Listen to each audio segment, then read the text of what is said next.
In the year 2000, an uprising began in Palestine. Like most Americans, Allison Weir, the editor of a small-town newspaper in California, knew very little about the conflict, other than what she had gleaned from the evening news or newspaper headlines. Neither a Muslim nor a Jew, she nevertheless became more curious about the topic of the Palestinian uprising. And as she researched it, she became increasingly suspicious that the American media were not telling us the whole story. Months later, she traveled to the occupied territories as an independent journalist to find out for herself what the U.S. media seemed to be omitting. 5 years ago, I guess it was, I knew almost nothing about Israel and Palestine. I skimmed the headlines on the topic, I accepted the confusion of what I read, and like most people, I just moved on. At that time, I was the editor of a very small newspaper in Northern California, in Sausalito. I was writing about the local school district, the city council, the local fishing fleet. The Middle East seemed distant and really irrelevant to my daily life. But then finally, when this current uprising began, about 5 years ago, and I began to see on television those scenes of children throwing stones against tanks, I finally, at this pretty late stage of my life, grew curious and wondered what this was all about. I decided to finally pay attention and try to just understand the Israeli-Palestinian conflict. And when I did that as a journalist, I very quickly picked up something I should have noticed before, which was that we were getting a very one-sided view of this conflict.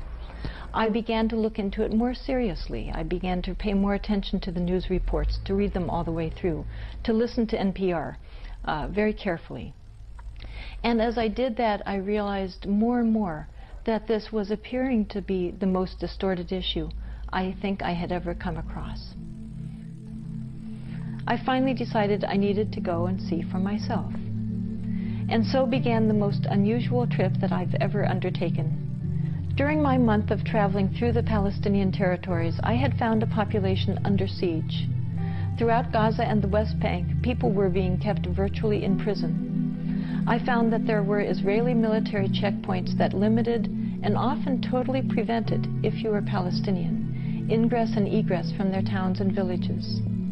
And by checkpoints, I don't mean toll booths or something. I mean soldiers in combat gear carrying machine guns, often sitting in tanks. I went through residential neighborhoods that were bullet-riddled, homes with large holes in the roof through the wall, bombed-out homes. When children saw that I was interested in the spent bullets scattered on the floors, they brought them to me by the handfuls. In Gaza, I saw beautiful agricultural lands bulldozed, orchard after ancient orchard that had been razed. I saw 100-year-old palm trees next to the sea that had been flattened, an entire grove of them. I saw families whose breadwinners at that time had been out of work for 5 months, now it's 5 years, because they were not allowed out of their towns to go to their work. I met people who were the only ones still working for an extended family of 40. This is the reality in occupied Palestine. I talked to women living in tin shanties and tents in the dirt. They had had homes. They were not inherently penniless people. One woman had had 2 homes. One was for her son, who had just gotten married. But Israel had wanted their land, so it had bulldozed their homes. Since thousands of children, literally, have been injured by American weapons, they're not hard to find. I saw boys with holes through their stomachs, in their heads, in their backs.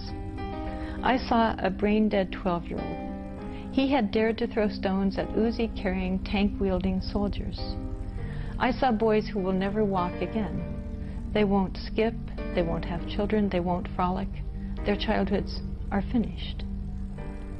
This is what I saw in Gaza. And then I visited Ramallah. I visited a newspaper office with sandbags around against the bullets the Israeli military shot at them on occasion. And then I visited Bethlehem, where I saw an infant. I saw a hospitalized baby whose mother had not been able to visit him for months because she was not allowed out of Gaza to visit her sick baby. And this is what I saw in Palestine. But it's not what I saw when I read the San Francisco Chronicle when I returned to the United States. And I went to the library to see, upon my return, what the newspaper had printed for the 30 days that I was gone. As I looked through the pile of newspapers, I was appalled at what had been considered news coverage. I discovered that there had been no mention of 9-year-old dead Obai, no mention about a mother of 3 being killed in Ramallah, nothing about paralyzed children or women drinking tea in the dirt. Instead, I read only about an Israel under siege. I found it difficult to answer their questions. I was tired of telling people that Americans don't know what we're doing, that our newspapers don't tell us. 3 months after returning from Palestine, Alison Weir quit her job and founded If Americans Knew, an organization dedicated to quantifying the ways in which the American media was misinforming the public about the conflict. Ms. Weir explains her group's methodology, analyzes the data, and reports on the key findings.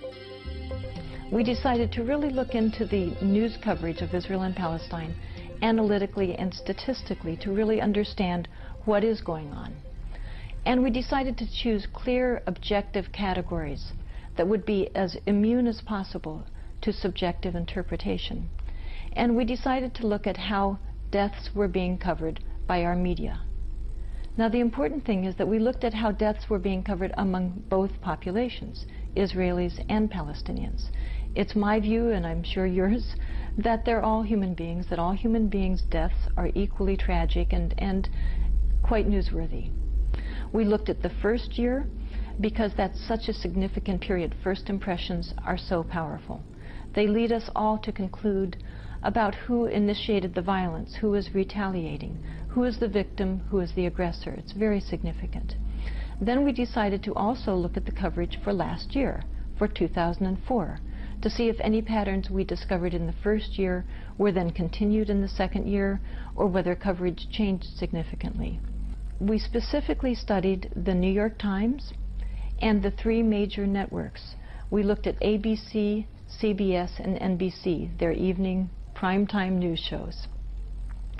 Now, to do this study, the first job was a very sad job, to discover how many people had been killed during those 2 years, how many Israelis and how many Palestinians.